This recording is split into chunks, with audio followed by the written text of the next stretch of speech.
Hello and welcome to another episode on this channel.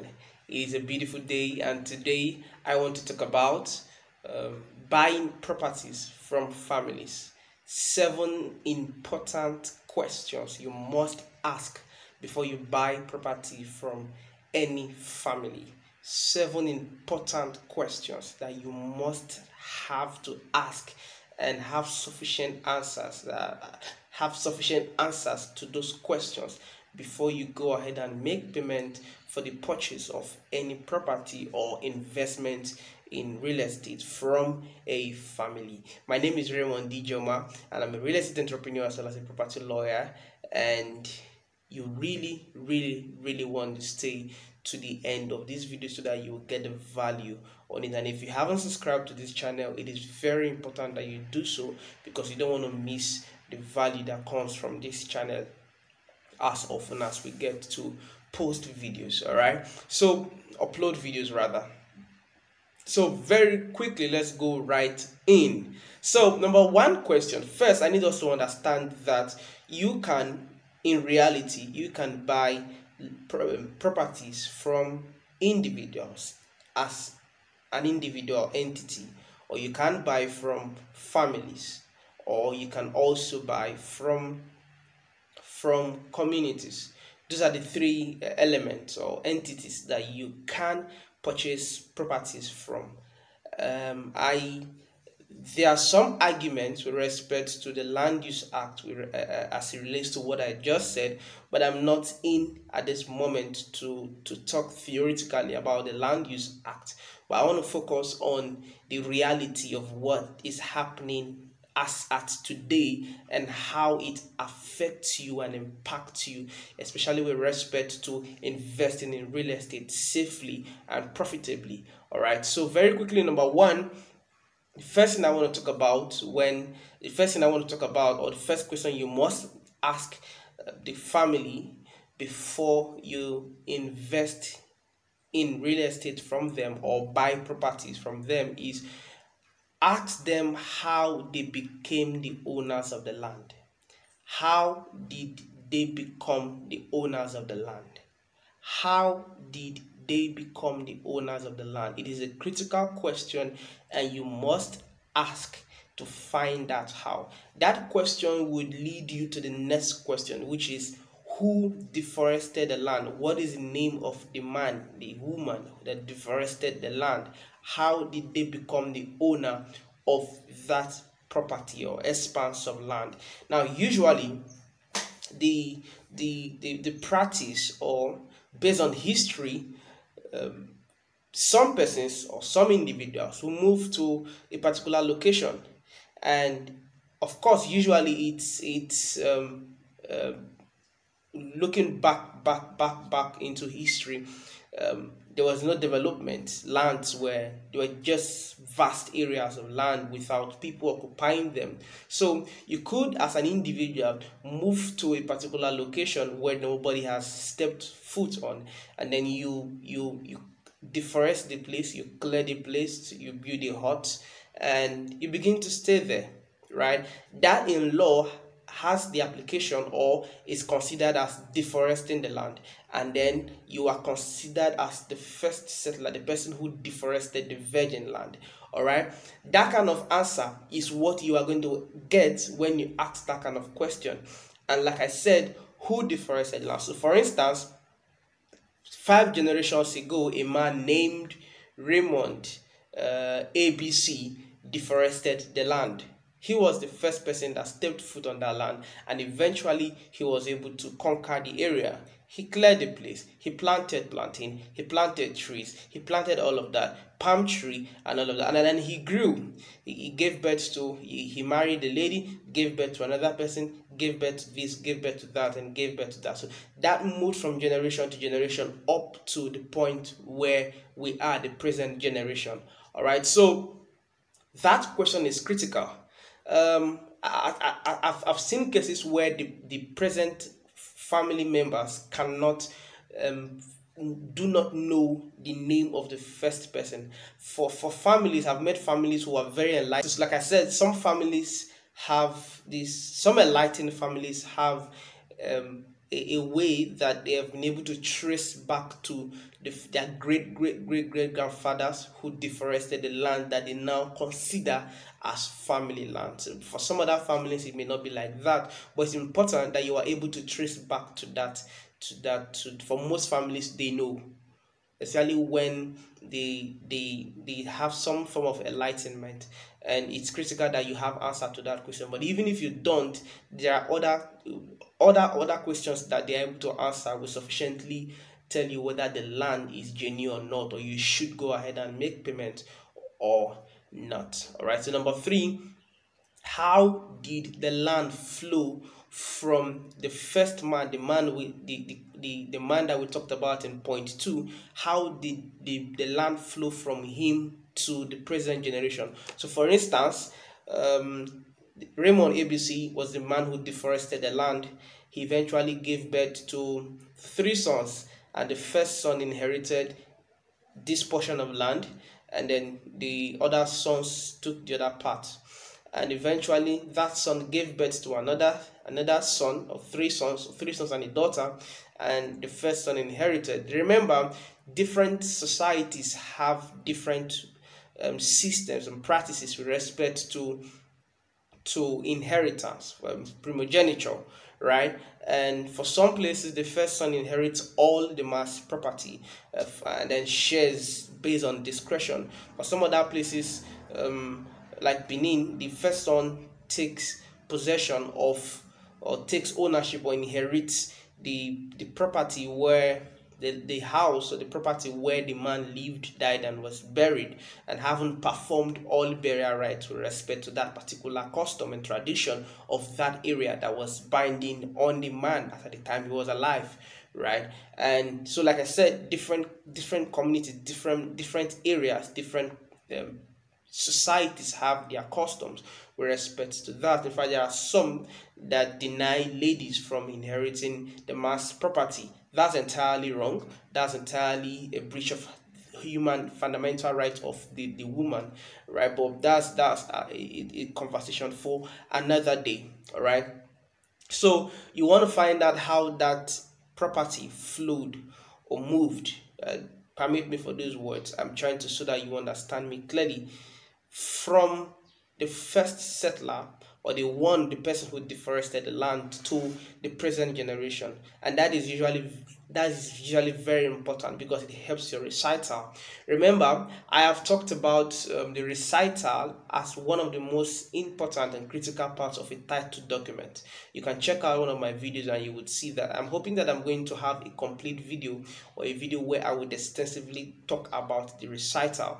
And the recital is that part where the history of the land is elaborately discussed, not as elaborate as possible, but how the land moved from one person to another, and to the present person who wants to buy, or who wants to sell to you rather. So it's important, it's critical that you establish that, because that has a key role to play in establishing evidence in case the land becomes the subject matter of dispute 10, 20, or 50 years later. Some days ago, I heard, I'm going to search get the judgment. I heard a judgment was delivered of about an institution, very massive institution. I'm not going to make references, so I wouldn't put their issues to public domain, as it were. And it is now, this institution has a lot of, like I said, it's an institution and has a lot of properties, different faculties already on site, existing, has been on for years. And eventually the court just gave a judgment that they bought from the wrong people. So what happens? Either they're going to settle on the land belongs to the person who owns the land, as it were. Of course, they're not going to pull out their buildings and go away with it, right? They eventually will have to pay, settle, or destroy. So that goes to show the importance of understanding the family that you are buying from, to be sure that everything is intact and that you're not going to buy from the wrong person or people amongst or within that family. So that history is critical. Understanding the chain, the flow from A to B to C to D to E and to F is critical to establishing genuine title. All right, and number 4, who is now presently the head of the family? This is also very important because by law, if the head of the family sells alone, if the head of the family alone sells a piece of land or an expanse of land to another person, it is voidable. Alone, it is voidable. If some other persons in the family, some principal members or other members of the family decide to challenge the sale. But if so, naturally there's no issue with that. Naturally there's no issue with that, except somebody wakes up and says no, he's not supposed to sell or something, right? While if you buy from a principal member of the family without the consent or the awareness or the endorsement of the family head, the head of the family at the time, that is void, naturally void on its own. It is not a competent transfer. It won't be a competent transfer of title, right? So you want to find out if the person that is fronting, the person that is coming to you as per the purchase, as per the sale rather, is just a principal member or the head of the family, right?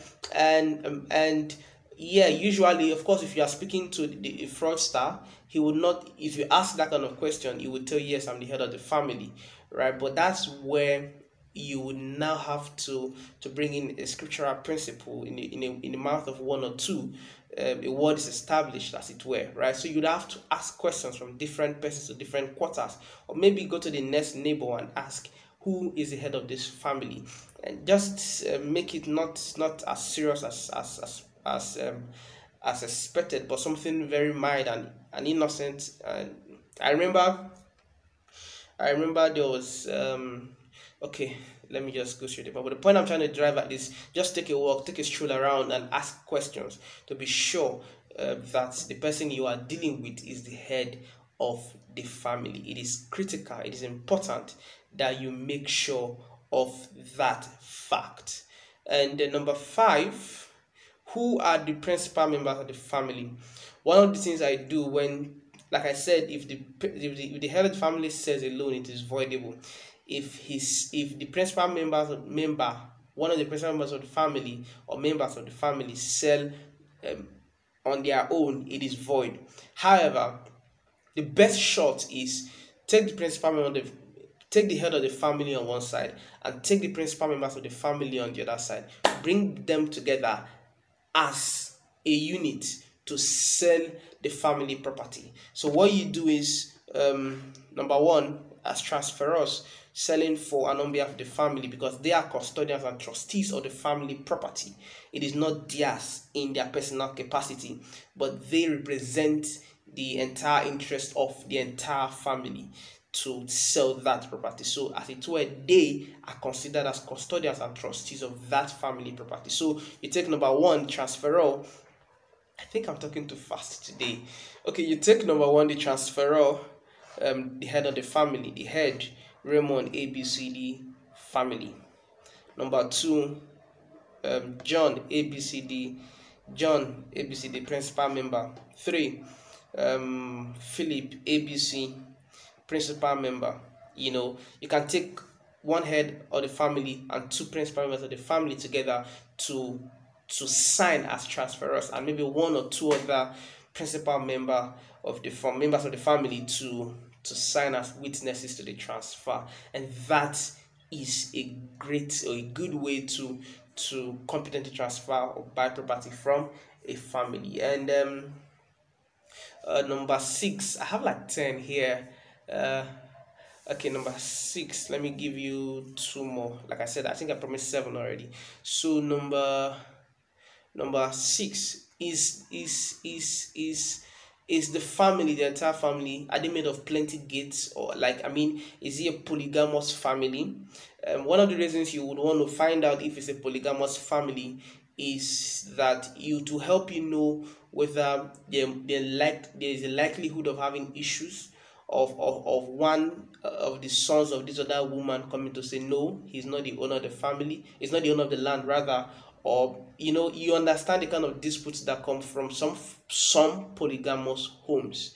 And that's one of the things that this kind of question would help you to establish. And if there is a polygamous system, or polygamous if the polygamous factor is in the family, then you'd want to be patient enough to look in deeper to be sure that you are buying from the right set of people within that family. And then of course you don't want to joke with your documentation at that point.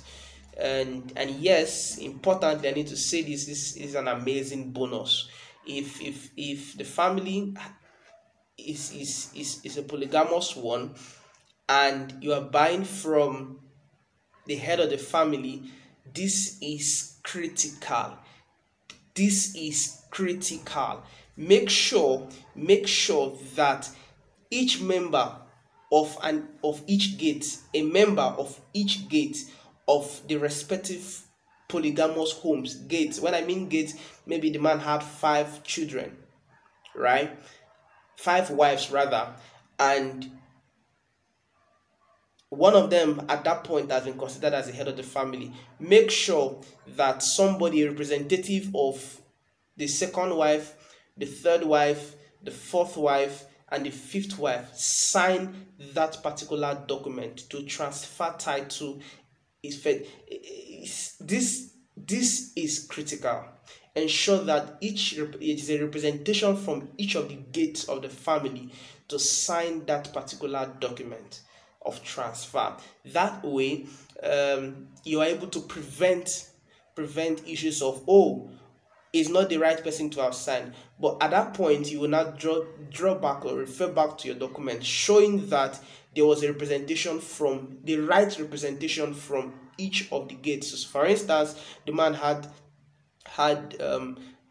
5 wives, and each of the wives had a man or a male child as the first son, and you don't want to you don't want to pick the last child of the second wife to make him sign that document, except when that first son is not available. So you want to make sure that you take the first sons of all of the family, all of the gates to sign that document. That way you are able to tighten all corners in case anything happens 20 or 50 years time. And number 7, has the family land been shared at any point? Has the family land been shared at any point? This is also very important. If the family land has been shared at any point, then you would want to be sure that the person who is selling to you, based on his individual capacity or family capacity, has a deed of sharing showing that that particular property has been shared to him or her in his individual capacity or to the entire family as a gate. All right, okay. I usually don't like my videos to extend beyond 20 minutes, so I'm going to end this video right here and remind you again that my name is Raymond Ijeomah, and I'm a real estate entrepreneur as well as a property lawyer. And also, if you have not subscribed to this channel, what I just shared with you is amazing, and you don't want to miss out on any other content I'll upload in the future. So do it to subscribe, share this video, and stay in touch. If you have questions, drop them in the comment section. And also, if you have further inquiry to make, check out the number on the screen or on the cover page of this channel. And on that note, I'd like to say bye bye.